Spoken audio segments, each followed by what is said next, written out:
అందరికీ నమస్కారం అండి. సో ముందుగా ముందుగా ఇక్కడికి వచ్చిన గెస్ట్లందరికీ నమస్కారం. ఎప్పటికప్పుడు వైవిధ్యభరితమైన సినిమాలు చేస్తున్న శ్రీ విష్ణు గారికి ఈ సినిమా మీ గెటప్ చాలా బాగుందండి. గెటప్ కానీ ఇది కానీ ఈ సినిమా మీకు మరో హిట్ కావాలని, మళ్ళీ హసిత్ గోలి గారు రాజరాజ చౌర తర్వాత మళ్ళీ ఇంకో సక్సెస్ కావాలని, రీతు వర్మ గారికి, దక్షకి ఆల్ ద బెస్ట్ చెప్తాను నేను.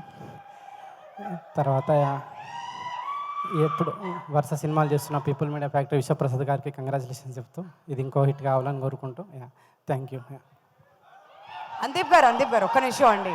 సో నేను ఎలానో కొన్ని పదాలు అడిగితే మీరు చెప్పలేదు కాబట్టి మీరు ఇప్పుడు మా ఆడియన్స్ కోసం ఏదైనా ఒక అచ్చ తెలుగు పదం నేర్పించవచ్చు కదా.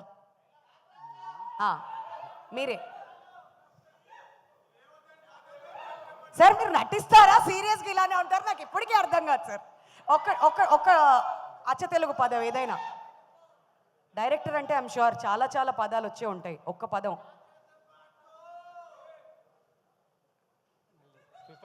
మళ్ళీ ప్రిపేర్ అయ్యి వస్తారు. సరే ఇంకొక క్వశ్చన్.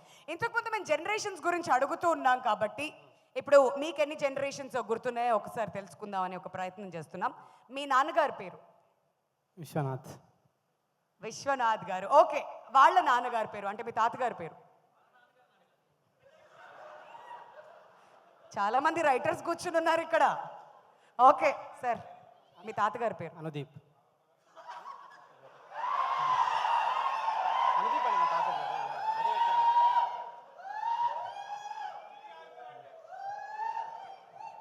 ఓకే, వాళ్ళ నాన్నగారి పేరు మళ్ళీ విశ్వనాథ్ గారు అని మాత్రం చెప్పకండి చెప్తున్నాం.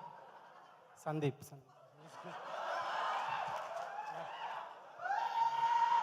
సార్ జనరేషన్కి అంటే ఇక్కడి నుంచి సందీప్, అనుదీప్, తర్వాత విశ్వనాథ్ స్టార్ట్ అవ్వాలి. విశ్వనాథ్ స్టార్ట్ అయింది, తర్వాత అనుదీప్ వచ్చింది, తర్వాత సందీప్. ఓకే, బాగానే ఉంది. అక్కడ మళ్ళీ వాళ్ళ ఫాదర్ పేరు తెలియకపోతే తెలియదని చెప్పేసి అంటే ఇంతకుముందు కూడా మీకు తెలిసే చెప్పారు ఆ సందీప్ అనుదీప్ పక్క కదా. చాలా ఇన్నోసెంట్గా చెప్పారు. ఏంటో సరే sir, thank you so much.